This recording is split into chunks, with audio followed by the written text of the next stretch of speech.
দর্শক, রাজবাড়ী দৌলতদিয়ার ৩ নম্বর ফেরিঘাটে যেই পরিবহনটি নদীতে পড়ে গিয়েছিল, সৌহার্দ্য পরিবহনটি, আমরা সর্বশেষ আপডেটটি জানাতে চাই। আমরা কিছুক্ষণ আগে এখানকার উদ্ধারকারী জাহাজ হামজা বিএডব্লিউ টি এর এই উদ্ধারকারী জাহাজ হামজা সৌহার্দ্য পরিবহনের বাসটিকে উপরে ট্রেনে উপরে তুলেছে এবং নিশ্চয়ই ক্যামেরার মাধ্যমে দেখতে পাচ্ছেন এটি দৃশ্যমান হয়েছে। কিছুক্ষণ আগেই বাসটির ভিতর থেকে ৩ জনের মরদেহ উদ্ধার করা হয়েছে। এর আগে আরো ২ জনের মরদেহ উদ্ধার করা হয়েছিল, অর্থাৎ এই নিয়ে ৫ জনের মরদেহ উদ্ধার করা হয়েছে। আর এর ভিতরে এখন পর্যন্ত ৩০ থেকে ৩৫ জনের ৩৫ জন যাত্রী থাকতে পারে।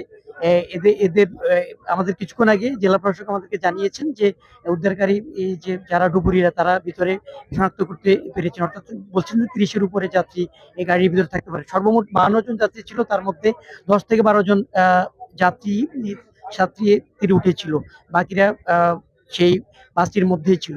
তারপর পরই কিন্তু এই উদ্ধারকারী জাহাজ হামজা এটিকে উদ্ধারের তৎপরতা শুরু করে। এখন রাত প্রায় ১২টা বেজে গেছে। আমরা কিছুক্ষণ আগে, এখন থেকে প্রায় ২০ থেকে ২৫ মিনিট আগে আমরা দেখেছি যে এই বাসটিকে ক্রেনের মাধ্যমে হামজা টেনে উপরে তুলেছে এবং তারা আমাদেরকে জানিয়েছেন যে হয়তো কিছুক্ষণের মধ্যে এটিকে পাটুরিয়ার যে দৌলতদিয়া ঘাটের যে পন্টুন আছে, পন্টুনের বাসটিকে তারা টেনে তুলতে পারবেন।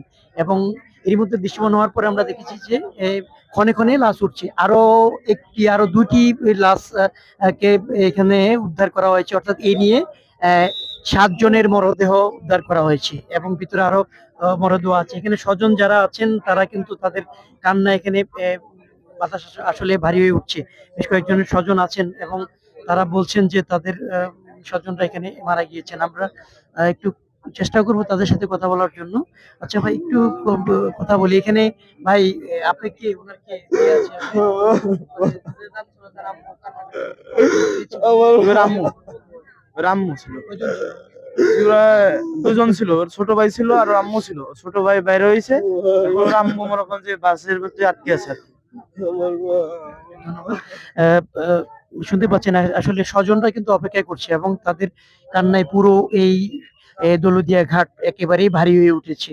এবং এই যে মধ্যরাত, উৎসুক হাজার হাজার মানুষ কিন্তু নদীর পাড়ে এবং এই উদ্ধারকারী জাহাজের পন্টুনে এখানে অপেক্ষা করছেন এবং তারা অপেক্ষা আছেন আসলে কতজন মানুষ এখানে আছে এবং তাদেরকে উদ্ধার করা যাবে কিনা। আমরাও দেখছি যে এখানে উদ্ধারকারী উদ্ধার কাজে নিয়োজিত আছেন যে কোস্টগার্ড, নৌবাহিনী এবং ফায়ার সার্ভিস সহ বিএডব্লিউটি এর উদ্ধারকারী এখানে টিমের লোকজন। কিছুক্ষণ আগে নৌ পরিবহন প্রতিমন্ত্রী রাজীব আহসান এসেছেন, সাথে ওনার সাথে আছেন নৌ সচিব, বিএডব্লিউটিএ এবং বিএডব্লিউটিসি চেয়ারম্যান সহ ঊর্ধ্বতন কর্মকর্তারা। তারা ভিজিট করেছেন এখানে। স্থানীয় যে রাজবাড়ী জেলা প্রশাসক সুলতান আক্তার, তিনিও আছেন, পুলিশ সুপার আছেন এবং বিভিন্ন উদ্ধার কাজে নিয়োজিত প্রত্যেকে কিন্তু এখানে আছেন।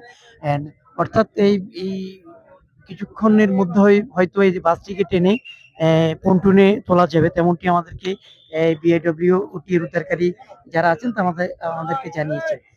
এখন পর্যন্ত আমরা জেনেছি যে ৭ জনের মরদেহ উদ্ধার করা হয়েছে। পরবর্তীতে হয়তো যদি আরো মরদেহ পাওয়া যায়, আমরা পরবর্তীতে সর্বশেষ আপডেটটুকু জানিয়ে দিতে পারবো। এই ছিল দৌলতদিয়ার ঘাট থেকে আমার কাছে সর্বশেষ তথ্য।